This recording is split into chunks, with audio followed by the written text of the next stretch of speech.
During Rama's time, it was that time trying to establish a civilization.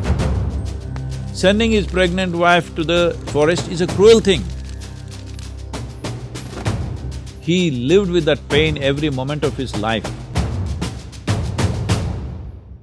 So in Krishna's case, he deals with them completely differently, not by the book, but by his wit. In the war, he was very cunning. So he is dealing with him in a different way.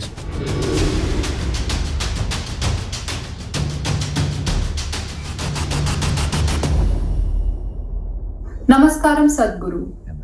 Lord Ram and Lord Krishna were very different in their leadership styles. In my understanding, Ram would follow the books, whereas Krishna would not worry about the means if the end goal was right.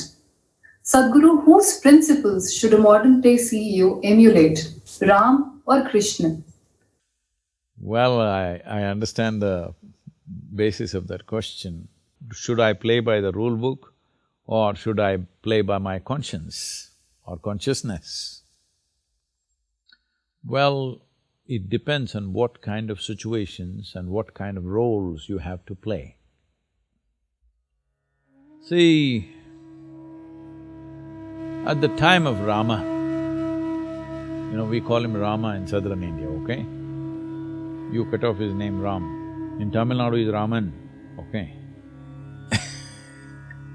So, when it comes to Rama, he is playing by the book because you must understand at that time, one continuous conversation in that society is how to establish an order.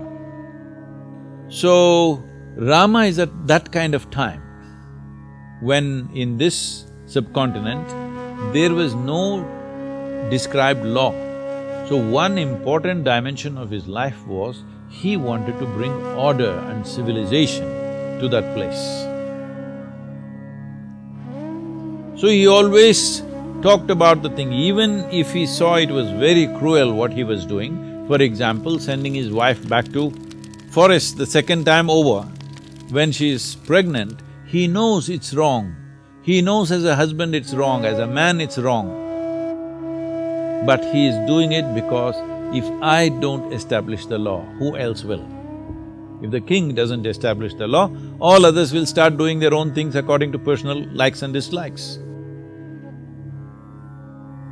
So this is, on one level, a hugely admirable thing that you are willing to make very severe personal sacrifices for being an ideal administrator or to be seen as an ideal king by everybody because you want to be an inspiration to be emulated by the rest of the citizenry because you're just trying to establish a civilization.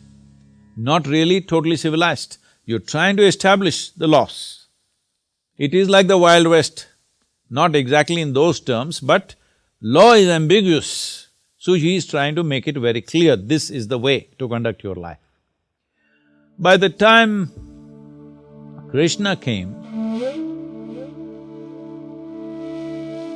civilization was established, well-established kingdoms were there, clear-cut rules of life, business and warfare, everything was there. But just a handful of people were taking the law into their hands, twisting it as they want and doing what they want.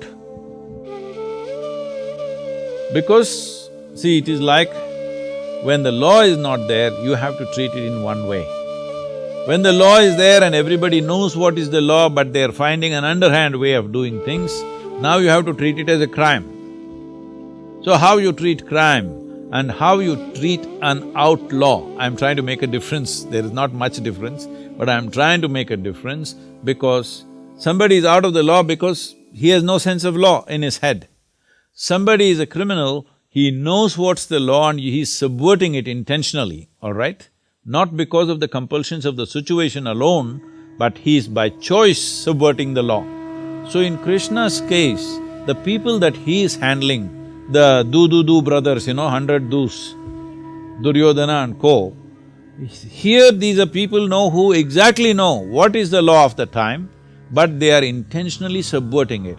So he deals with them completely differently, not by the book, but by his wit, by his, cunning also. Many times in the war, he was very cunning because he knows these people, if you go by the law and let them win, they are not going to give a just rule to anybody. They will do anyway what they want to do, all right? They'll anyway do what they want to do. They will not go in a just manner for the people. So he is dealing with him in a different way. So these are two different contexts, these are two different times. So what we need to see is, for their time, they are acting in a relevant way, both of them. Similarly, for our time, we must act in a relevant way. Now, law is 100% clear. You cannot be an outlaw, you cannot say, I don't understand. Right now still, like when we were growing up, this is a big thing around the world, this is the time of Fidel Castro and Che Guevara and all this. We are all thinking revolution, revolution. In India, all this Charu Majumdar, Kanu Sanyal and all these people, Somalu in the south, we are all super inspired by them and we want to go into armed conflicts. Well, it took some time for me to come to my senses, but otherwise I was almost there. Okay, some of my friends went. I went till there, but then I found that organization was as corrupt as anything else, as the government is, so I stepped back. Why I am telling this to you is, that was a time when I'm saying in 60s, 70s, we are still thinking this nation is not fully formed. But now this nation is fully formed, all our business should be is to establish the constitution in everybody's minds and hearts. It's very important, because that is where the largest well-being is. If I write my own constitution and you write your own constitution, nobody is going to be well in this place. If we want to address the largest well-being of this nation, largest number of people in this nation, then we must go by a single law, single rule book. It's very important.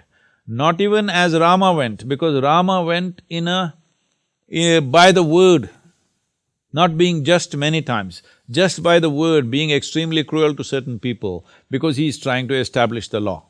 But now that is well done, now we can look at justice in a completely more humanistic way.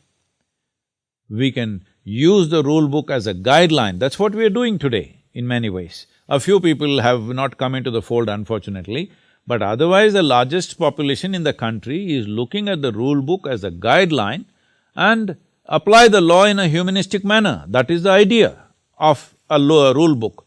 Rule book is not a guillotine to cut people's heads, all right? But at one stage it is so. When in Wild West they tried to establish law, how they established law was, these judges were called hanging judges. That doesn't mean they were hanging.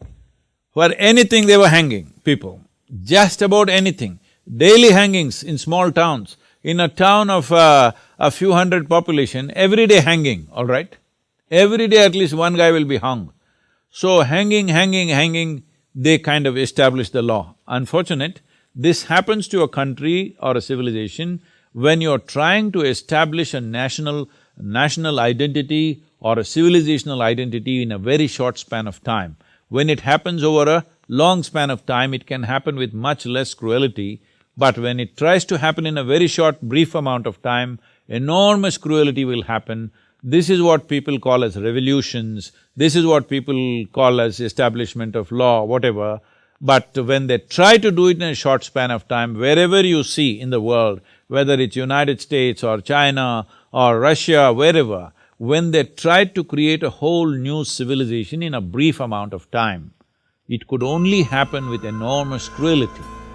So during Rama's time, it was that time trying to establish a civilization, but not in such a rush as it's been done in modern times.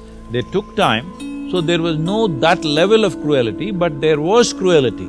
Sending his pregnant wife to the forest is a cruel thing, very cruel thing for himself. It's not just cruel to his wife and his children, it's extremely cruel to him. With that pain, he lived all his life. He was not somebody, he sent his wife away and he's happy. He lived with that pain every moment of his life. But he still did it because for him, establishing a rule book was very important. But Krishna's time is a different time. Our time is totally different time. So we must be current, we must be relevant to the times in which we exist.